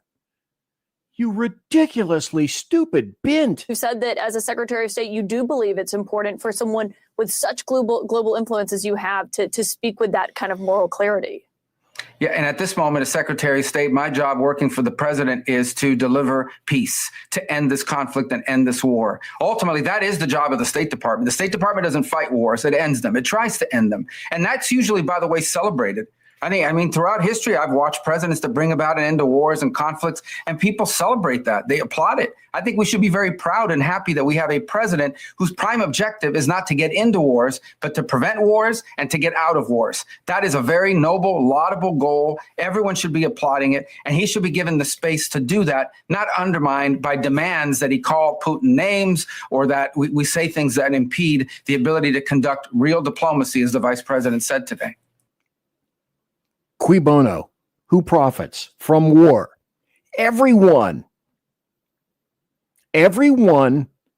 who is a Democrat and a Republican who wants this to continue, let me be absolutely clear. They're a profiteer. Somehow, somewhere, they're profiting because of this war. We know Millie does. We know the EU does. We know that the military-industrial complex here and across the pond, that certainly does. We know how this shindig works. We've seen it before. We will continue to see it again. Another in a continuing series of reasons as to why Trump is hated. The spice must flow. War is Arrakis. The spice has to flow. Ryan Seacrest here. When you have a busy schedule, it's important to maximize your downtime. One of the best ways to do that is by going to ChumbaCasino.com. Chumba Casino has all your favorite social casino games like spin slots, bingo, and solitaire that you can play for free for a chance to redeem some serious prizes. So hop on to ChumbaCasino.com now and live the Chumba life. Sponsored by Chumba Casino. No purchase necessary. VGW Group. Void where prohibited by law. 21 plus. Terms and conditions apply. Donald John Trump is attempting to interrupt the flow of spice. To follow up on what you just said a moment ago, are you saying that you have doubts that President Zelensky wants this war to come to an end? What I have doubts about is whether he's willing to say and do the things that we need in order to get a negotiation. Again, you guys, this has been going on for 10 days. And, to see things in the press saying we're not coordinating with the Ukrainians, that's absolutely false. Over the last 10 days, the Ukrainians have met with the Secretary of Commerce, the Secretary of State, the Vice President of the United States, had a phone call with President Trump, and he was in the Oval Office today. I've talked to the foreign minister of Ukraine 3 times in the last 10 days. The argument that we're not engaging, but yet you keep reading these press accounts about, they're leaving us out. We're not involved. We're not engaged. None of these things are true, and it continues. So all that led up to today in a deep sense of frustration. And my hope is that this all can be reset and maturity can kick in and some pragmatism, because this war tonight, people will die in Ukraine. Tonight, people will die in this conflict. We're trying to bring an end to this conflict, which is unsustainable. It's an unsustainable, bloody war that has to come to an end. And right now, the only leader in the world that can even have a chance of bringing about an end to this is named President Donald Trump. And we need to give him the opportunity to try and do that. And when you see efforts to impede it, when you tell someone, don't say, let's not talk about these things. Let's not go in this direction because it makes it harder for us to engage. And they insist on doing it anyways. You start to wonder. I don't like to impugn people's motives, but you start to wonder what's behind it. So look, again, let's hope that this can be salvaged, but I'm not sure after today. You don't believe. Okay. I've said this time and again, as have a lot of people, mostly not the American media maggots. Trump offered a ceasefire. That's just a step in getting things going. Why wouldn't you want to engage in a ceasefire, then see if, like Gaza, like Hamas, if they will agree to it? But somebody has to make a step somewhere. Zelensky didn't even want to talk about a ceasefire. All he wants is money. Keep it going. Keep that spice rolling. And equipment and weapons. But he's running out of people. Just how do you negotiate with an individual that apparently very readily doesn't give the slightest shit about their very own people? We spoke about disgusting. We spoke about the Democrats. Whose side is Zelensky on in the first place? Conservative media done right. You're listening to the SHR Media Network.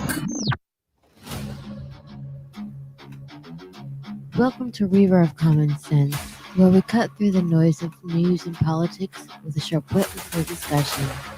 Tune in every Monday and Friday at 9 p.m. Eastern Standard Time for a refreshing dose of reality as we fearlessly tackle a tough topic with no nonsense, just pure common sense. Visit shrmedia.com to discover where you can catch River of Common Sense in action. He's here to amplify your inner logic. He may not always be polite, he may not always be refined, but one thing's for sure, he always tells it like it is.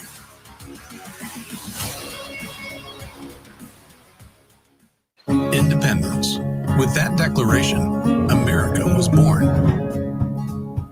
Inspired by a belief in the God-given rights of every human being, and in the good that comes from exercising these rights well. The founders of our great nation chose independence, as do we. Hillsdale College accepts no government funding because independence makes possible the good to which we aspire. Attention, all patriotic women of faith. Yep, I'm talking to you, sis. Are you looking for high quality, super soft apparel that reflects your love for country and your devotion to God? Look no further than Carry Girl Gear. Picture this. You rocking a tee so soft it's like being hugged by a cloud, all while showing off your love for God and country. Sounds dreamy, right? Well, welcome to reality, babes, because that's what we're all about here at Carry Girl Gear.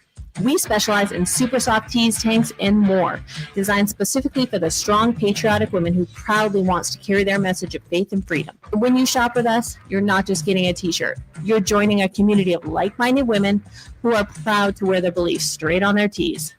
So whether you're sipping sweet tea on the porch or leading the charge for faith and freedom, do it in a Carry Girl tee. Because life's too short for stiff, boring tees. CarryGirl.com, where faith and freedom meets fashion. You're listening to the SHR Media Network. Welcome back. It's the final half hour of the show. I am going to be wrapping it up. I believe at the top of the hour, I don't think there's any overtime coming. Please subscribe to my channel here on the SHR Media YouTube network. I'm not looking at YouTube right now, but I think we got 68 more subscriptions. If we could get 68 more people to subscribe, we would break that magic 500 number. Please share the show, and each subscription gets me, obviously, more vodka. I mean, come on, give me a break here. Let's go back for the final question between this lovely little band. I don't even care who her name is, and Marco Rubio. Believe that this can be, you're not sure that this can be salvaged. I mean, can this relationship between Zelensky and Trump be repaired in your view? I think anything is possible, but it has to go back to the point that President Trump is interested in being involved in this for the purposes of bringing about an enduring and lasting peace. That's what he wants to achieve. And I think if I'm a country, okay, that's involved in a war with a bigger country, who's losing thousands of people, who's had 3 million people leave my country because they can't be there, who is facing these challenges, I would be thanking a president who's trying to help bring about an end to this war. I would be thanking him, and I would be supportive of what he's trying to do, at least in my public pronouncements and in my public posture. And we didn't see that today, and we haven't seen that for the last few days. Now, will that change? I hope so. It should for the purposes of global peace and stability in Europe and around the world. And my source tonight is the Secretary of State. I said this is nothing more than a job interview. Step into the world of power, loyalty, and luck. I'm gonna make him an offer he can't refuse. With family, cannolis, and spins mean everything. Now, you wanna get mixed up in the family business. Introducing The Godfather at ChumbaCasino.com. Test your luck in the shadowy world of The Godfather slot. Someday, I will call upon you to do a service for me. Play The Godfather now at ChumbaCasino.com. Welcome to the family. No purchase necessary. VGW Group. Void where prohibited by law. 21 plus. Terms and conditions apply. All Zelensky had to do was go in, wear a suit, be thankful, say hello, because it was pretty much preordained. If you're listening appropriately to Marco Rubio, it was already ordained. This was set up. The only ambush that occurred in the White House, in that office, was Zelensky going backwards and sideways. When agreements had already been made, that was supposed to be the handshaking, backslapping all around. Look, congratulations. We got whatever the hell this was going to be. We got mineral rights. We're supporting Ukraine. And by the way, Zelensky was looking for security agreements. If you have United States representatives seeking minerals on the ground in Ukraine, that's going to make Russia think twice about attacking. There's your fucking security agreement, asshole. And then I kind of had to look far and wide for this because this is so strange. I mean, you got Tucker Carlson talking about this stuff. Now you got RFK Jr. talking about this. What is he saying? This is a war that should have never happened. It's a war the Russians tried repeatedly to settle on terms that were very, very beneficial to Ukraine and us. The major thing they wanted was for us to keep NATO out of the Ukraine. The big military contractors want to add new countries to NATO all the time. Why? Because then that country has to conform its military purchases to NATO weapon specifications. Stop. They have to conform their purchases to NATO weapons specifications. They're very detailed and involve what? Oh, that's right, an assload of money. Which means certain companies, Northrop Grumman, Raytheon, General Dynamics, Boeing, and Lockheed, get a trapped market. In March of 2022, we committed $113 billion. Just to give you an example, we could have built a home for almost every homeless person in this country. We then committed another $24 billion since then, 2 months ago, and now President Biden's asking for another $60 billion. But the big expenses are going to come after the war, when we have to rebuild all the things that we destroyed. And remember, I said, oh, JP Morgan Chase, BlackRock, whoa, there's an opportunity. Mitch McConnell was asked, can we really afford to spend $113 billion to Ukraine? He said, don't worry. It's not really going to Ukraine. Stop. Listen, this is the dealio right here. Listen, one of the major reasons I wanted to do this show tonight. Let me go back just a little bit. Really going to Ukraine. It is going to American defense manufacturers. And open your American hard-earned taxpayer dollar eyes. You're paying for it all. The American taxpayer funds the entire planet. So he just admitted it's a money laundering scheme. And who do you think owns every one of those companies? BlackRock. So Tim Scott, during the Republican debate, said, don't worry, it's not a gift to Ukraine, it's a loan. So raise your hand if you think that loan's ever getting paid back. Yeah, of course it's not. So why do they call it a loan? Because if they call it a loan, they can impose loan conditions. And what are the loan conditions that we impose on? Number one, an extreme austerity program, so that if you're poor in Ukraine, you're going to be poor forever. Number two, most important, Ukraine has to put all of its government-owned assets up for sale to multinational corporations, including all of its agricultural land, the biggest single asset in Europe. Ukraine. Stop right there. You know about the Ukrainian flag, right? Yellow above, blue below. What does that mean? Yellow of the sun and the ground, the fertile soil below. Ukraine is the European Union and all of Europe's breadbasket. That's what the flag means. Right, there's been 1,000 years of war fought over that land. It's the richest farmland in the world. It's the breadbasket of Europe. 500,000 kids almost, Ukrainians, have died to keep that land as part of Ukraine. They almost certainly didn't know about this loan condition. They've already sold 30% of it. The buyers were DuPont, Cargill, and Monsanto. Who do you think owns all of those companies? Yeah, BlackRock. And then in December, President Biden gave out the contract to rebuild Ukraine. And who do you think got that contract? BlackRock. So they're doing. Oh, and JP Morgan Chase. Just thought I'd throw that in. This right in front of us. They don't even care that we know anymore, because they know that they can get away with it. And how do they know that? Because they have a strategy. And that strategy is an old strategy, which is they keep us at war with each other. They keep us hating on each other. They keep the Republicans and Democrats fighting each other, and black against white, and all these divisions that they sow.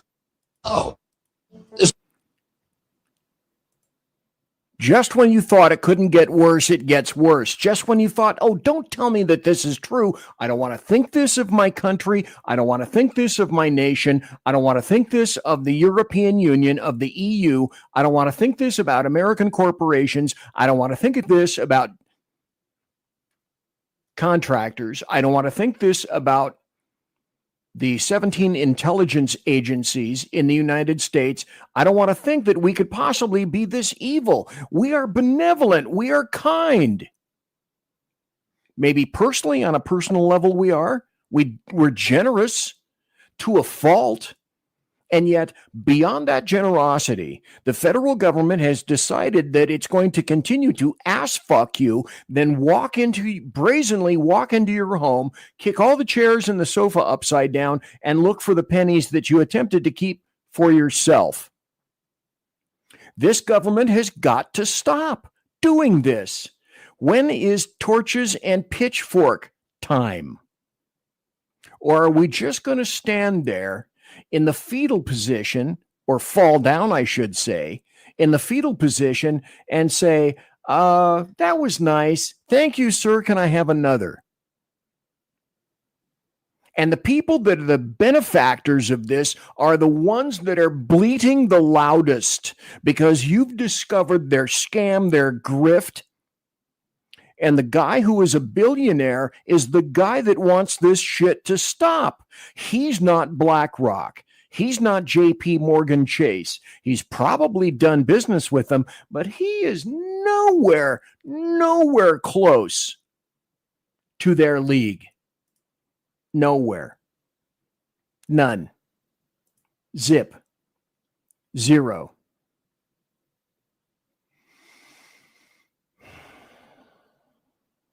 I haven't even gotten to happy stories yet. Let's look at the comments. I haven't looked in that for a while. Jersey Joe says, George Bush's former communication director went to MSNBC and said she hopes the young man who survived pediatric cancer and wants to become a police officer does not commit suicide because of something like January 6th.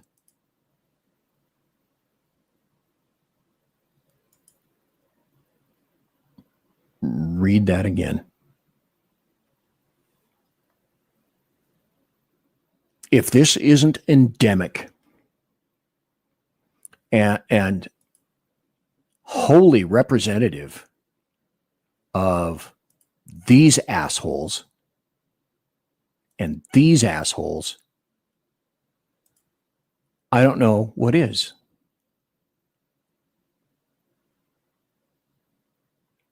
She hopes he doesn't commit suicide. Because of something like January 6th. Folks, who the fuck thinks like this? Who has thoughts like this? I am telling you, and you know full damned well, that 90% of the opposition by the Democrats, leftists, and the globalists, what I call the DLG, is simply because it's Donald John Trump. Not because they're necessarily in love with the ideas. They might be convinced, but they are not in any way, shape, or form going to accede anything even closely, slightly, a molecule of resembling a win to DJT.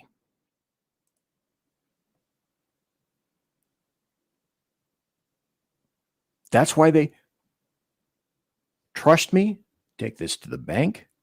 That is exactly why they couldn't find it within themselves. And they told each other at the very beginning, this is what we're going to do. We are going to unify and coalesce around little signs and pink pussy dresses. And this guy is he's going to take one for the team.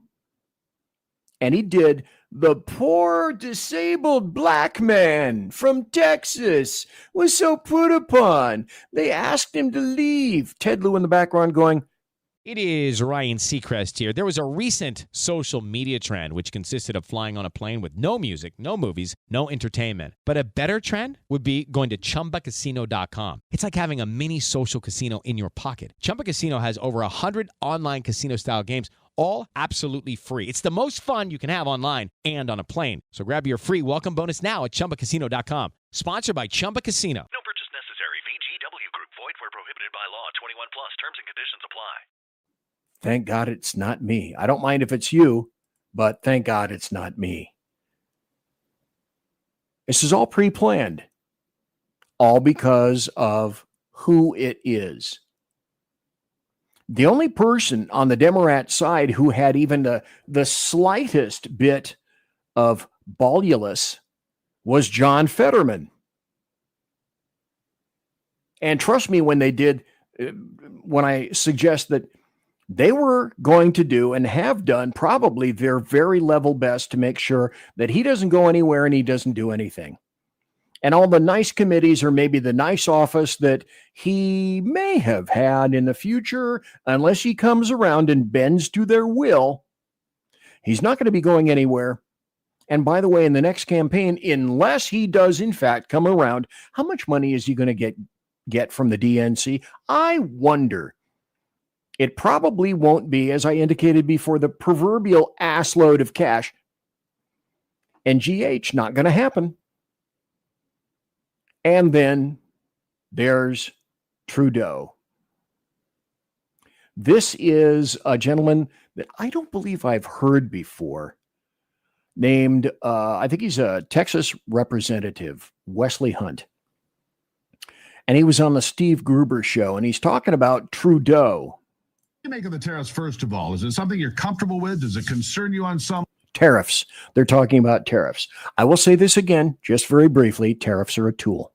Tariffs are a tool. For those of you who just tuned in, tariffs are a tool. If you go back to my previous show, I said tariffs are a tool. Today, I'm saying tariffs are a tool. Tomorrow and Thursday, I'll probably be saying something similar to tariffs are a tool. So if you see DJT, Donald John Trump, OMB, Orange Man Bad, the guy with the dead orange cat on his head, decide that he's going to change up his brain housing group because of tariffs, it's a tool to be used and wielded to get to a goal. Tariffs are not in and of themselves the end game on this, but everybody thinks, oh yeah, it is. Yeah, they're, yeah, okay, let's play this. Levels, what's your take? It doesn't concern me at all. I mean, President Trump is basically leveraging America's strength to make people pay their fair share.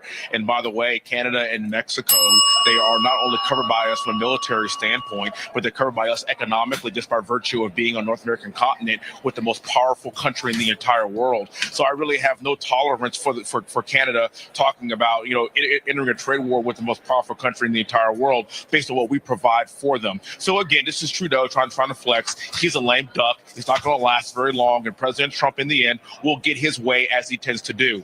You bring up fentanyl and what's happening at our southern border. Keep in mind that over 2 years ago, we passed HR 2 to secure our border, and the Hippocratic Democrats were the ones that told us that we couldn't secure the border, that we were against it, even though we passed HR 2 2 years ago. And you mean to tell me that within 5 weeks, President Trump has literally fixed our southern border?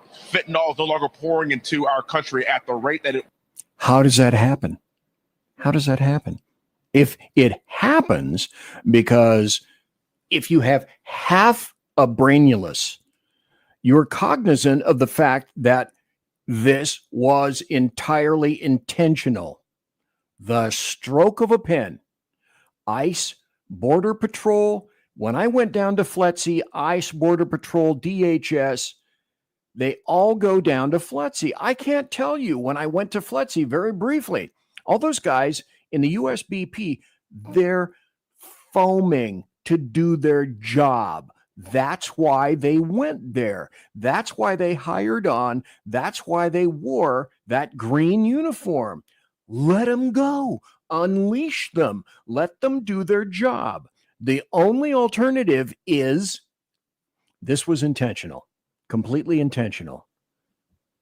Screw America. Screw the actual American. Screw the American taxpayer.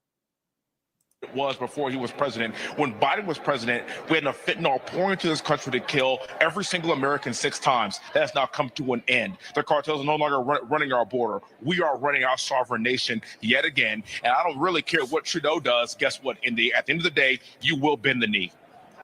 That's true. Trudeau is a lame duck. He's not doing all that well. Germany wasn't doing all that well.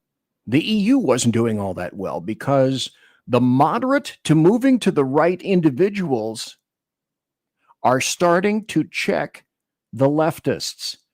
And they absolutely hate that. They despise that. So just remember, I'm Putin's puppet.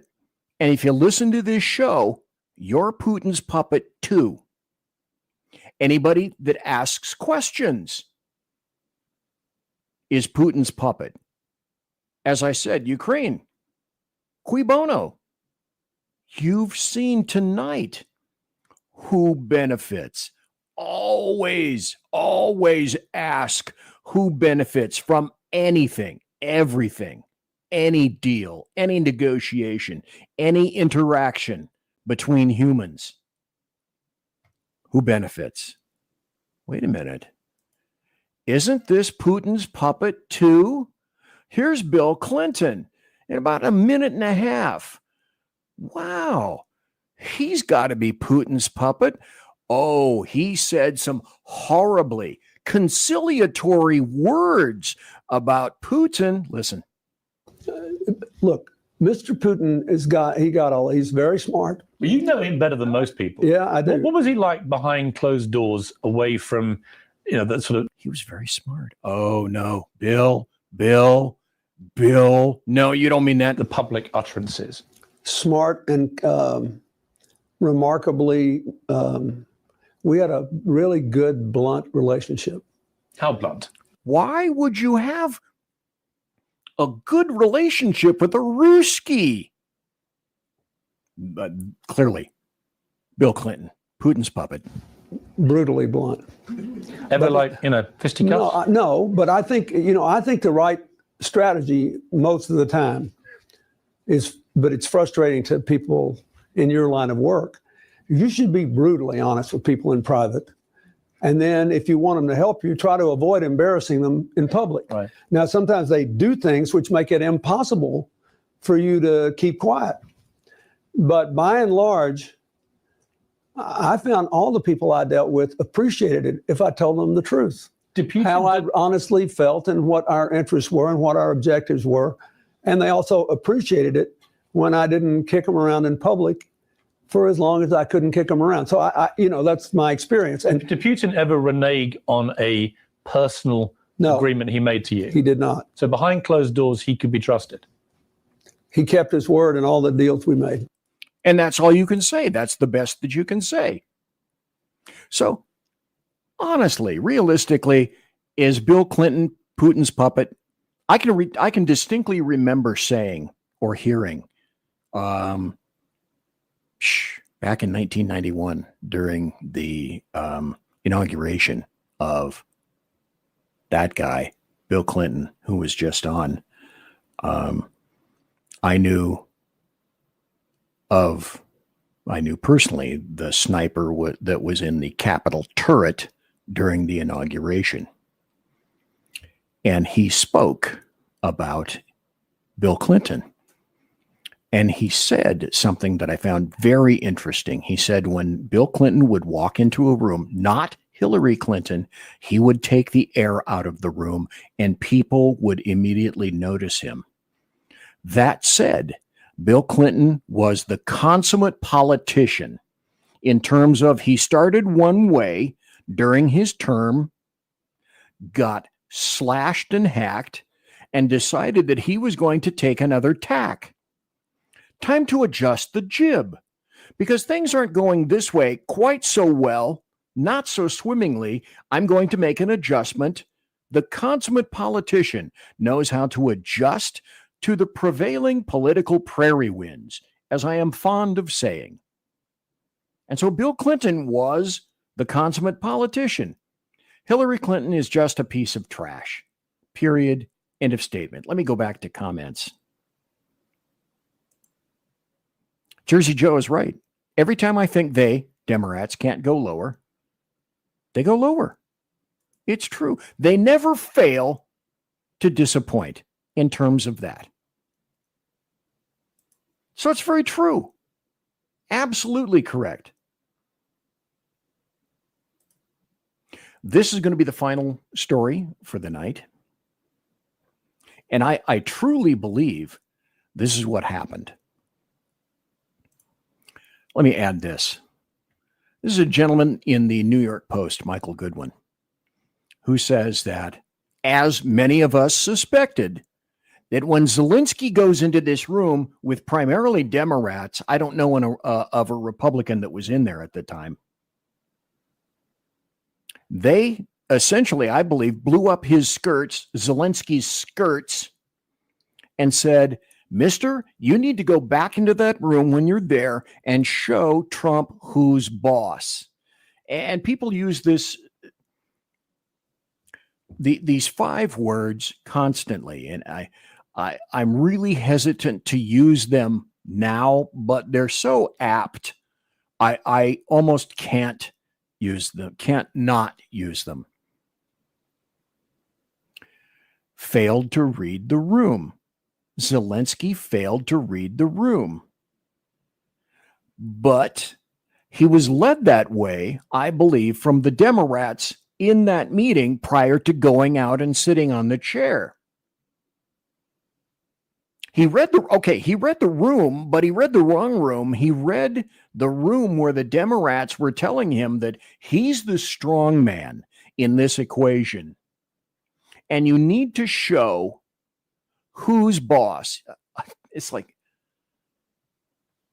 you're going to show Trump who's boss.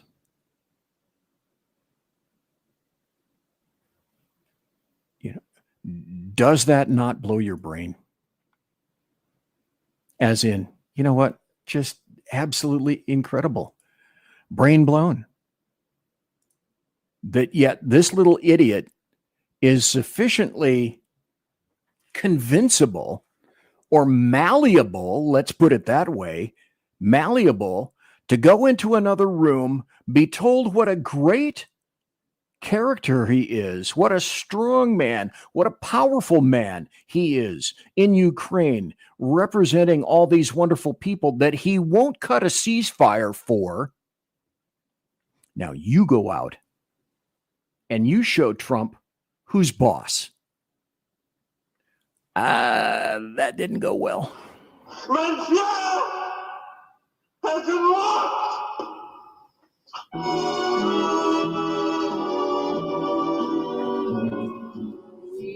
So, ladies and gentlemen, boys and girls, children of all ages,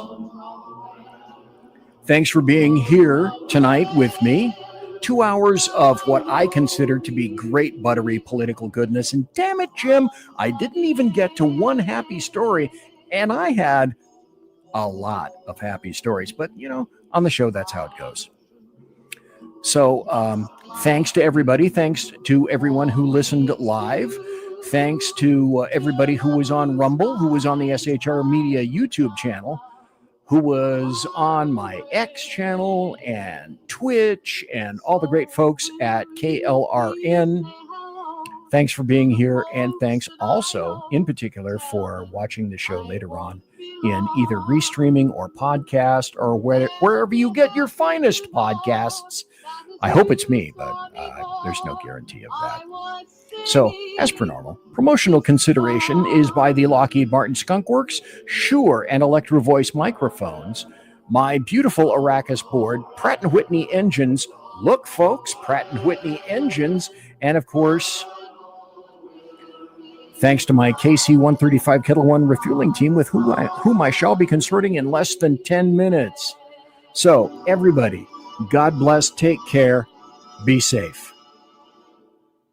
Everybody quiet down now and get some sleep. Good night, everybody. Good night, Mama. Good night, Ben. Good night, everyone. Good night, Mama. Good night, Daddy. Good night, children. Good night, Daddy. Good night, Elizabeth. Good night, John Boy. Good night, Jim Bob.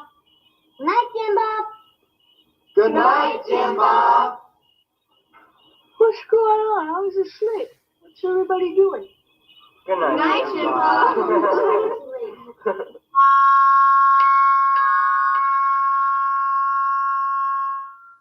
Good night, and good luck.